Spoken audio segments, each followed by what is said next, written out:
Hey y'all, welcome back to this week's episode of AMA Friday with Amy Miller, Recruiting in Yoga Pants. So this week we're talking follow-up.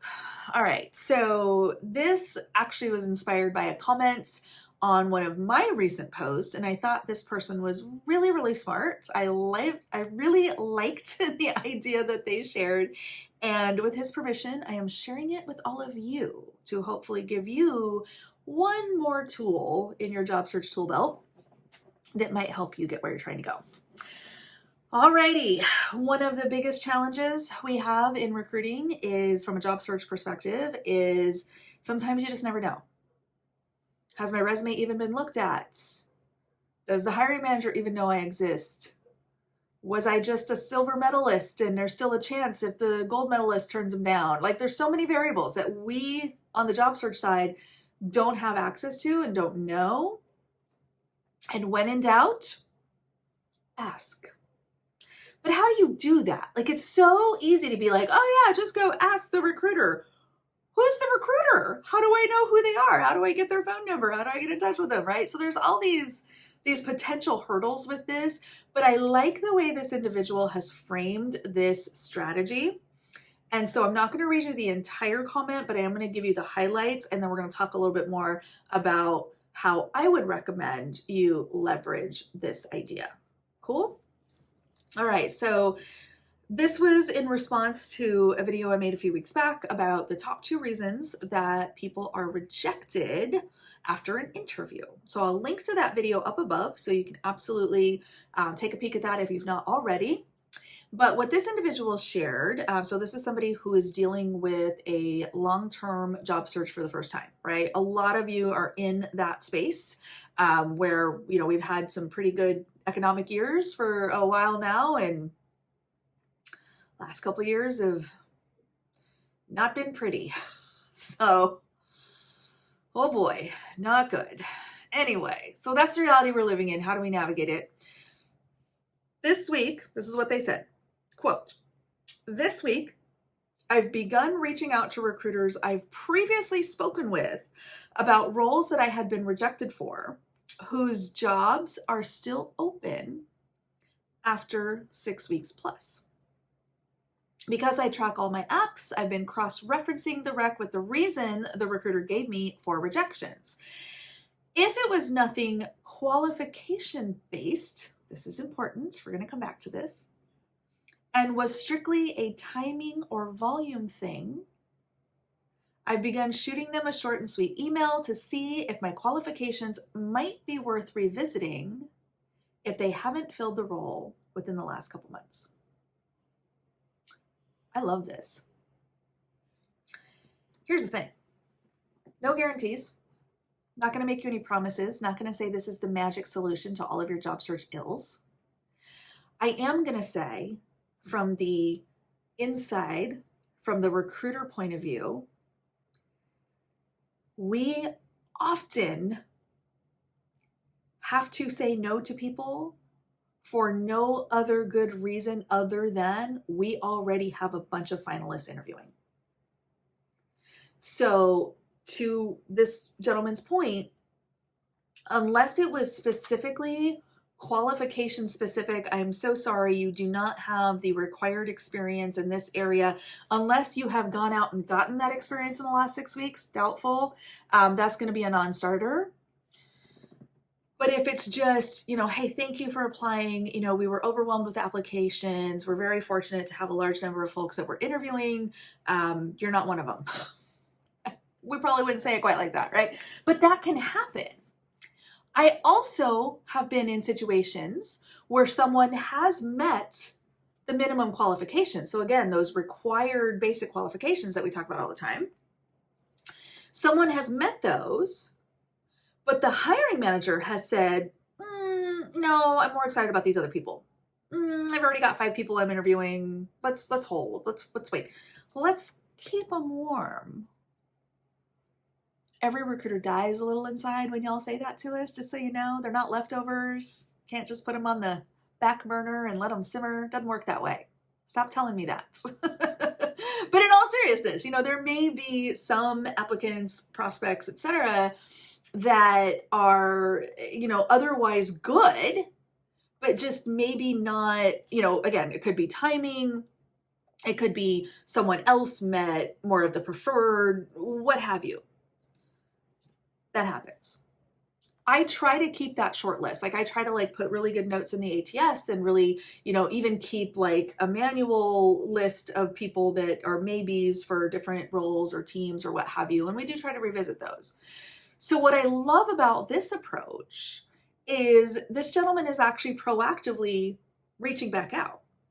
So he's tracking, which I definitely a huge fan of. Track your applications, my applicants, your applications. Track that data. Where did I send my resume and when? What conversations did I have? What touch points actually happened? Was there an email exchange with a live person? Did I have an initial recruiter screen? Whatever it might be. And as best as you can surmise, if it's not, again, qualifications based, or if it's otherwise, still potentially there's a chance, follow back up. I've actually, as I was marinating on this over the last couple weeks and knowing that I wanted to make this video, I was trying to think like, okay, when have I done this? When have I seen this happen? When have I actually, hired somebody who followed up with me? There's more than one example. As I really started thinking back through my, mental list of hires over the last 25 years, some more memorable than others. I definitely remember people who we most likely, had on like a maybe list or a soft reject list because, we had other people we were more excited about, what have you. And because they followed up, I would bring them right back to the front of the line with the hiring manager and be like, hey, I know we looked at this person a couple weeks ago. We weren't totally sure, but they followed up with me. They've given me more information. There's additional context here. They're still really interested. Like those kinds of things actually can help. I don't want anyone to ever walk away from anything I say on this channel and think that applying and walking away is the best approach. You can do that, absolutely. Like you are not going to want to follow up with every single application, and I understand that. But if there are a few that you feel really positive about, you've had that first touch contact with a recruiter, or you have, some kind of line into the hiring process, take advantage of it because those people can be resurfaced, brought to the hiring manager again. And sometimes that will push you over the edge enough to be like, all right, fine, I'll talk to him. I've definitely, one very memorable scenario, I took a resume to a hiring manager and I laid down on the floor in front of his doorway of his office and I said, I'm not leaving until you agree to interview this candidate. True story.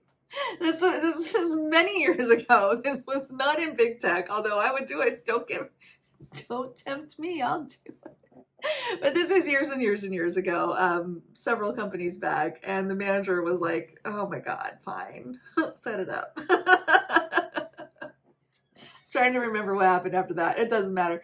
But I'm just saying, like, we will advocate for you and we will fight for people that we really do believe could be a great fit. And you helping us with that, you following up, you signaling like, hey, I'm still here, I'm still interested, can go a long way into providing us the ammunition we need, or basically the push to go in and fight for you, right? And so I think it's a good thing. I think follow-up is brilliant. I'm trying to just see if there's anything else. Yeah, like again, this person even said, look, this is all new territory for me, long-term unemployment. I don't know if I'm like doing something wrong by doing this, but I feel like it can't hurt. And I said, I agree. I think it's great. Keep doing it. I'm going to make a video. I'm going to tell other people to do it too. So takeaway, track your applications, especially keep note of the ones where you have made contact with a live person. Confirm as best you can that you were not rejected or perhaps just simply not move forward yet because of any skill-based or qualifications-based reasons, and reiterate your interest. Absolutely nothing wrong with that. I think it's brilliant. I think that you should do it for the right roles at the right time. And if you do decide to try it out, let me know how it worked. Are you getting results? Are you getting, any hits back? I think this is one of those things that we want to measure carefully because not everything is going to work for every person. But if we're documenting what we're doing and what is the result of those actions, that is how we streamline our job search and make it more effective. All right, friends, I hope that was helpful for you. As always, you can find all of the content over on the blog, recruitinginyogapants.com. I've got some great networking templates over there that you can use to write some of those emails. You'll just want to change up the verbiage a little bit that you're following up on a previous application or conversation. Let me know how it works for you. I'm really, really curious if anyone's getting any traction with this strategy. All right, friends, see you next week.